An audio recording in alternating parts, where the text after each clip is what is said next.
Deuteronomy chapter 7. When Yahweh your God brings you into the land where you go to possess it, and casts out many nations before you, the Hittite, the Girgashite, the Amorite, the Canaanite, the Perizzite, the Hivite, and the Jebusite, 7 nations greater and mightier than you, and when Yahweh your God delivers them up before you, and you strike them, then you shall utterly destroy them. You shall make no covenant with them, nor show mercy to them. You shall not make marriages with them. You shall not give your daughter to his son, nor shall you take his daughter for your son. For that would turn away your sons from following me, that they may serve other gods.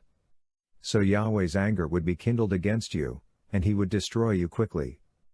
But you shall deal with them like this: you shall break down their altars, dash their pillars in pieces, cut down their Asherah poles, and burn their engraved images with fire.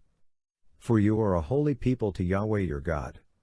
Yahweh your God has chosen you to be a people for his own possession, above all peoples who are on the face of the earth.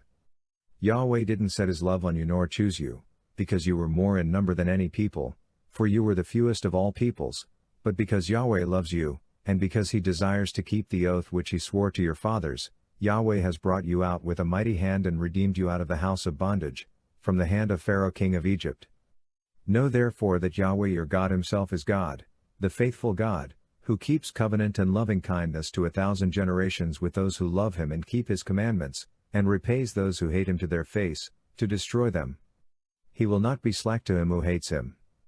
He will repay him to his face. You shall therefore keep the commandments, the statutes, and the ordinances which I command you today, to do them. It shall happen, because you listen to these ordinances and keep and do them, that Yahweh your God will keep with you the covenant and the loving kindness which he swore to your fathers. He will love you, bless you, and multiply you. He will also bless the fruit of your body and the fruit of your ground, your grain and your new wine and your oil, the increase of your livestock and the young of your flock, in the land which he swore to your fathers to give you. You will be blessed above all peoples. There won't be male or female barren among you, or among your livestock. Yahweh will take away from you all sickness, and he will put none of the evil diseases of Egypt, which you know, on you, but will lay them on all those who hate you. You shall consume all the peoples whom Yahweh your God shall deliver to you. Your eye shall not pity them. You shall not serve their gods, for that would be a snare to you. If you shall say in your heart, these nations are more than I, how can I dispossess them? You shall not be afraid of them. You shall remember well what Yahweh your God did to Pharaoh and to all Egypt, the great trials which your eyes saw, the signs, the wonders, the mighty hand, and the outstretched arm, by which Yahweh your God brought you out. So shall Yahweh your God do to all the peoples of whom you are afraid. Moreover, Yahweh your God will send the hornet among them, until those who are left, and hide themselves, perish from before you. You shall not be scared of them, for Yahweh your God is among you, a great and awesome God. Yahweh your God will cast out those nations before you little by little. You may not consume them at once, lest the animals of the field increase on you.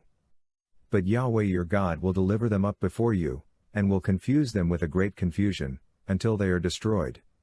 He will deliver their kings into your hand, and you shall make their name perish from under the sky. No one will be able to stand before you until you have destroyed them. You shall burn the engraved images of their gods with fire. You shall not covet the silver or the gold that is on them, nor take it for yourself, lest you be snared in it, for it is an abomination to Yahweh your God. You shall not bring an abomination into your house and become a devoted thing like it. You shall utterly detest it. You shall utterly abhor it, for it is a devoted thing.